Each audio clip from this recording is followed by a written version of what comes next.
साल 1980 में दो छोटे जुड़वा बच्चों का जन्म होता है, जिसमें से एक का नाम होता है मेरी और दूसरे का नाम होता है टीना।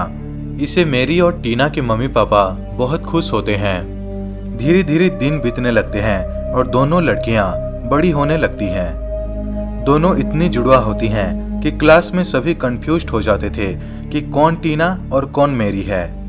घर में टीना को बहुत पसंद करते थे क्योंकि वो घर में हर बात मानती थी। हालांकि मेरी को भी पसंद करते थे, लेकिन दोनों में से ज्यादा टीना को पसंद करते थे। मेरी को कम पसंद इसलिए करते थे क्योंकि मेरी कोई भी बात नहीं मानती थी और अपना मन मर्जी करती थी। टीना को ज्यादा पसंद करने की वजह से मेरी टीना को बहुत जलने लगती थी और इसके वजह से दोनों के बीच बहुत झगड़ा भी होता था।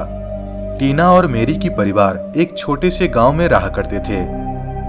एक दिन मेरी टीना के साथ बहुत झगड़ा करने लगती है और झगड़ा करने के बाद मेरी गुस्से में जंगल की तरफ चली जाती है।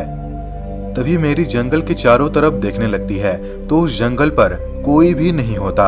हर तरफ एकदम सुनसान और खाली होता है। आवाजें आ रही होती है तो बस पत्तों की सरसराहट की। उसके बाद मेरी जाकर एक पेड़ के नीचे बैठ जाती है और अपने आप को शांत करने की कोशिश करती है। तभी अचानक से मेरी के पास एक बूढ़ी औरत आ जाती है। मेरी उस बूढ़ी औरत को देखकर थोड़ा डरने लगती है। तभी वो बूढ़ी औरत कहने लगती है, मुझसे डरो मत, मैं तुम्हारी हर परेशानी को पूरी तरह ठीक कर दूंगी। ये सुनकर मेरी कहने लगती है, आप मेरी परेशानी को कैसे ठीक कर पाओगे? तभी वो बूढ़ी औरत कहने लगती है, तुम अपनी बहन से झगड़ा करके यहाँ पर आई हो ना? ये सुनकर मेरी काफी ज्यादा घबरा जाती है और एक अजीब से आवाज में कहने लगती है, मैं अपने बहन के साथ झगड़ा करके आई हूँ, ये बात आपको कैसे पता? तभी वो बूढ़ी औरत कहने लगती है, मुझे सब कुछ पता है। अगर तुम मेरे साथ मेरे घर पर चलोगे तो मैं भी तुमको सब कुछ सिखा दूंगा।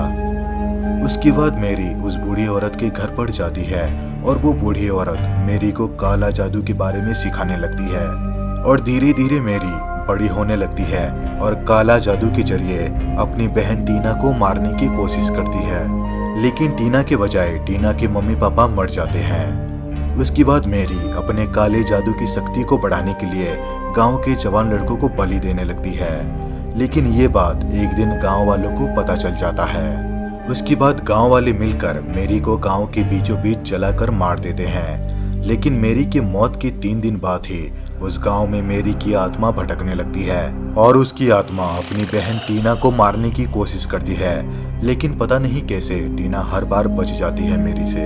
उसके बाद फिर से उस गांव में जवान लड़के गायब होने लगते हैं। सबको लगता है कि ये सब मेरी की आत्मा कर रही है। लेकिन तभी सारे गाँव वालों को एक चौंकाने वाली बात पता चलती है। दरअसल गांव वालों को ये पता चलता है कि जिसको गांव के बीचों बीच जलाया गया था वो मेरी नहीं बल्कि टीना थी और इसलिए टीना की आत्मा मेरी को मारने की कोशिश कर रही होती है।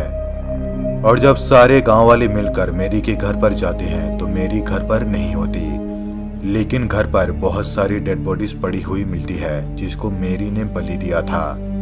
तभी उन लोगों को उस जगह पर एक अजीब सा बक्सा दिखाई देता है। उसके बाद जब सभी लोग उस बक्से को खोलकर देखते हैं तो उस बक्से पर टीना की जली हुई लाश होती है।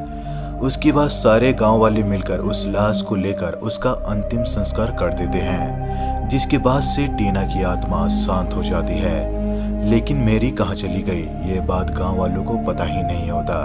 क्या गांव वाले मेरी को ढूंढ पाएंगे और आखिर मेरी कहाँ चली गई? जानने के लिए कमेंट में पार्ट 2 जरूर लिखें।